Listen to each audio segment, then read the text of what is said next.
Hello students. So till now we have seen the working of CRT and the working of this CRT cathode ray tube, and let's move on to the components of cathode ray tube. What are the components? And we will study each and every parts such as connector, pins, electron gun, control grid, XY deflection, focusing system and phosphor coated screen in depth. So let's move on to that topic. So here is the components of CRT. One by one we will see all these. I have also explained each and every components function. So first one is electron gun. So it consists of a series of elements and which is used for heating filaments and cathode. So the electron gun creates a source of electrons which are focused into a narrow beam which are directed at the face of the CRT cathode ray tube. The second is control electrode. It is used to turn off the electron beam on and off according to the user's need. Or we can say that the system's need. The third one is focusing system. It is used to create a clear picture by focusing the electrons into some narrow beam which we are going to project to the phosphor coated screen. And fourth is deflection yoke. It is used to control the direction of the electron beam and it creates an electric, or we can say that magnetic field. There are two types of CRT, electronic and magnetic. So nowadays we study about electric, so here we can use electronic or magnetic both field, which will bend the electron beam as it passes through the area. And in a conventional CRT, the yoke is linked to a sweep, or we can say that scan generator. So the deflection yoke which is connected to the sweep generator creates a fluctuating electrical or magnetical potential. And the last one is phosphor coated screen. So the inside part of the screen is coated with, or say that painted with phosphor, and it glows when a high energy electron beam hits them. So this process is known as phosphorescence, and let's see what is phosphorescence. It is the term used to characterize the light given off by a phosphor after it has been exposed to an electron beam. So these were the components of CRT. And let's see random scan and raster scan display. So let me explain roughly first of all. So let's assume this is a screen and this is also a screen. This is random scan, RAND, and this is raster.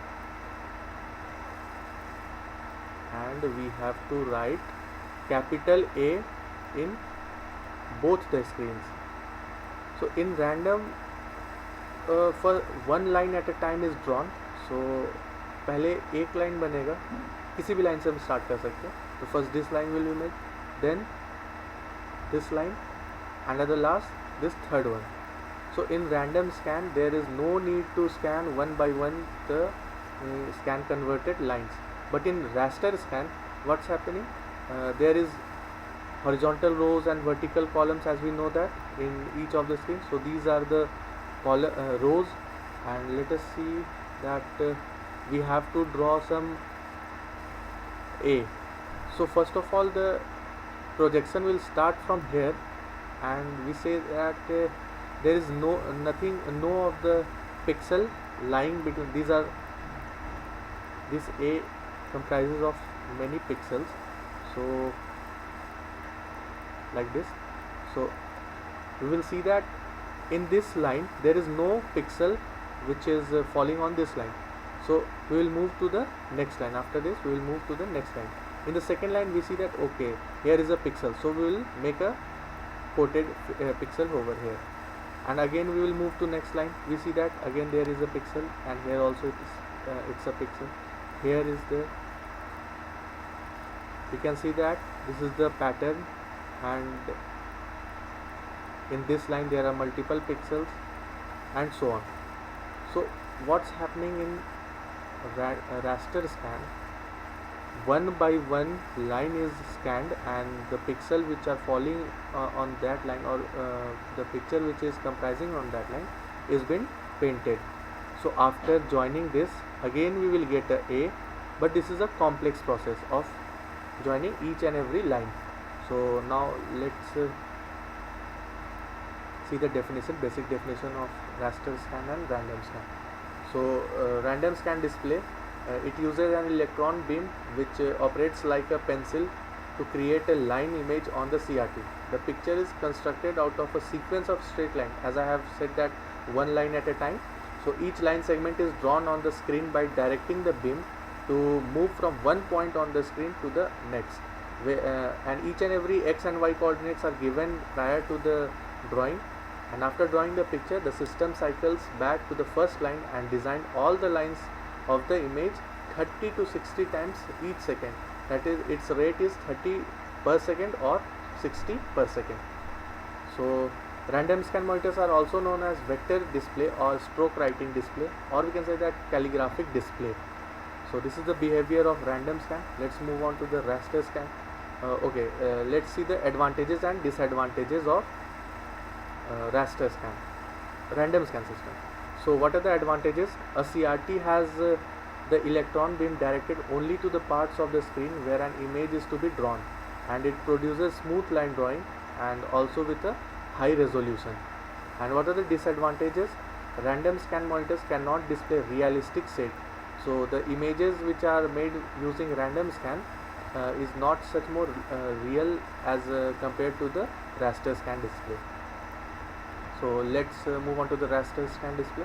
So a raster scan display is based on intensity control of pixels in the form of a rectangular box called raster on the screen, and information of on and off pixel is stored in reference buffer or frame buffer, which we have studied in the previous lecture. And the television which is in our house is the best example of this raster scan system, and we can see that I have also explained this in you can see that if we have to make an A over here, so first of all we will traverse this line. If there is no point, so we will leave as it is, then we will turn over to the second line. If we can say that here it is 1 point, again in this there is 2 points, in this there is 3 points, in this there are multiple points, again here is 1 point, again here is 1 point. So after joining these lines we will get the same A, but this is very much this gives very much clear pictures. So we use maximum time we use raster scan displays. So let's see the types of scanning. Here there are two types of scanning: interlaced scanning and non-interlaced scanning. So in interlaced scanning, each horizontal line of the screen is traced from top to bottom. Look, एक एक line को हम लोग scan करते हैं, first, second, third, fourth, fifth, six. And in the non interlaced what we do that we scan alternate lines. मतलब कि जैसे इवेंट अगर स्टार्ट करते हैं तो 0th लाइन फर्स्ट स्कैन करेंगे, फिर सेकेंड, फिर फोर्थ, फिर सिक्स, और अगर 1 से स्टार्ट किया तो 1, 3, 5, 7 we will jump on to the alternate lines. So what are the advantages and disadvantages of this? So some of the advantages are it gives realistic images, and a million different colors are also generated by this process. And also we can see that the shadow scenes are very much possible in this type of interlaced and non-interlaced scanning. Also it is low resolution, and it is very much less expensive. So these are the advantages and disadvantages of interlaced system. And these are the difference between random and raster scan display. You can see all these, and we will discuss this table in the next lecture. So that's all for today. Thank you.